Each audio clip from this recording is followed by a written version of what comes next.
pela relevância que tem, eu recebo muita coisa muito antes. Que legal. Entendeu? Você tem um telefone vermelho conectado com o CERN ali. A galera me manda as coisas antes, só que aí é tudo embargado, né? Que a gente fala, né? É igual jogo, né? Sim. Você não pode publicar. É igual notícia também. Eu não posso publicar. Por exemplo, eu tenho 3, 4 notícias aí que eu não posso publicar elas antes delas serem. Porque oficialmente lançadas. Oficialmente. Na ciência, onde que acontece o lançamento oficial? Em revistas científicas. Isso. Então, enquanto ele não é publicado numa revista científica, eu não posso falar dele, entendeu? Qual que é a mais respeitada hoje? Cara, então, aí você tem 2 grandes revistas, né? Na ciência, que é a Nature e a Science. Elas são muito grandes mesmo. Só que você tem revistas específicas de cada área. E aí na astronomia, cara... As índices não é pior que nem a gente, não. É uma para cada campo. Você tem Astrophysical Journal, Astronomy, porque aí vai tendo... E aí você tem... A astronomia, ela é uma área que abrange muita coisa. Então você tem os periódicos que falam só de planeta, periódicos que falam só de estrela, periódicos que falam só de galáxia, periódicos que falam só de buraco negro. Minha nossa. Então vai tendo tudo divididinho ali. Nicharam ainda mais o negócio. Muito nichado, cara. É muito nichado mesmo. E aí você tem as grandes agências espaciais que publicam os press-releases, que a gente chama, né? Uhum. Que são os releases que são mandados para a imprensa. Então a gente pega, se baseia naquilo e eu sigo fazendo desse jeito. Além de fazer a parte ao vivo, né? Que eu transmito o lançamento de foguete, chegada de sonda, eclipse fenômenos, essas coisas, entendeu?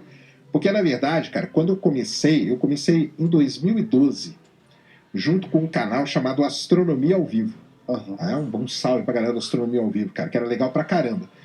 O que era? Lá nos Estados Unidos, o pessoal teve uma ideia sensacional, que foi pegar o telescópio, colocar uma câmera no telescópio e ficar mostrando a Lua, Júpiter. E aí conversando. Igual a gente tá aqui, só que na tela tá passando Júpiter.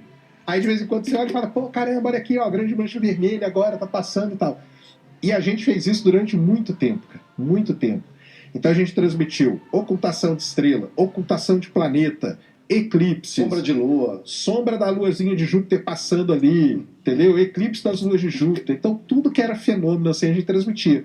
E aos poucos a gente foi colocando notícia no meio. Legal. Então a gente, durante muito tempo, a gente fez o Jornal Nacional da Astronomia. Maravilhoso. Que era todo dia às 8 horas da noite. Maravilhoso. Sensacional. Aí a gente pegava 4, 5 notícias, falava, comentava e pronto. E aí a gente fazia ao vivo, aí entra o negócio lá do roteiro, né? Fazia ao vivo não precisa de roteiro, né? Você punha ali e ia comentando. Então foi assim, cara. E assim estamos aí nessa pegada aí. E uma coisa muito legal do YouTube, no caso, é que você pode testar. Agora, uma outra coisa que o YouTube tem também é que você cativa o seu público. Então, por exemplo, hoje, se eu quiser fazer um vídeo naquela pegada meio documentário, meio que o Ciência Todo Dia faz e tal, eu já tentei fazer. Contei a história do Edwin Hubble, por exemplo, ninguém viu. É mesmo? Não vem, cara. Como assim? Porque a galera quer... O meu público ficou ensinado em curtir notícia. Entendeu? Eu ensinei a isso. Aí deve acontecer nos games também, né? Nos games também deve acontecer isso. É que assim, a gente vai tentando tudo, realmente, né? E no meu, o que acontece? Em videogame, o que é recomendado? Você pegar um jogo só e só fazer aquele jogo. É verdade. É só isso. E eu nunca fiz isso justamente pelo motivo que eu falei aqui, que, cara, se eu não estiver jogando que eu tô afim, eu faço outra coisa. E foi exatamente isso que eu fiz. Então, eu jogava um monte de jogo. E fazia um monte de... Bom, cheguei a fazer 7 vídeos por dia, né? Então não era só de jogo. E aí eu fui para notícias, né? E é o bagulho que eu amo falar de notícias, amo falar do que tá acontecendo, acompanhar a indústria, eu acho muito legal, né? Na verdade, eu acho que qualquer indústria é maneiro de acompanhar. Todo futebol também faço isso igual.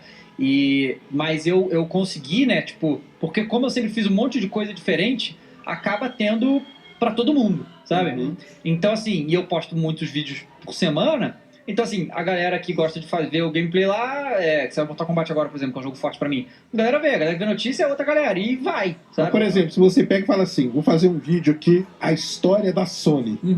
Talvez o seu público não curta, né? Provavelmente isso, então, isso aí é a mesma coisa. E uma coisa... Frio.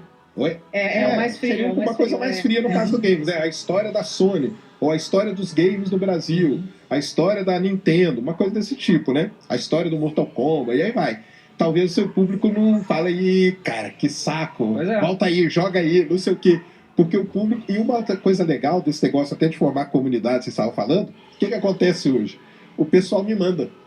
Ô, você já viu essa notícia? Você já viu aquela notícia? A gente Aham. recebe umas denúncias de trabalho aqui Porque o também. pessoal sabe, cara, que eu sou o cara, por exemplo, eles não mandam isso pro Pedro Luz. Porque ele não é o cara que divulga notícias, entendeu? Aham. Então eles mandam pra mim.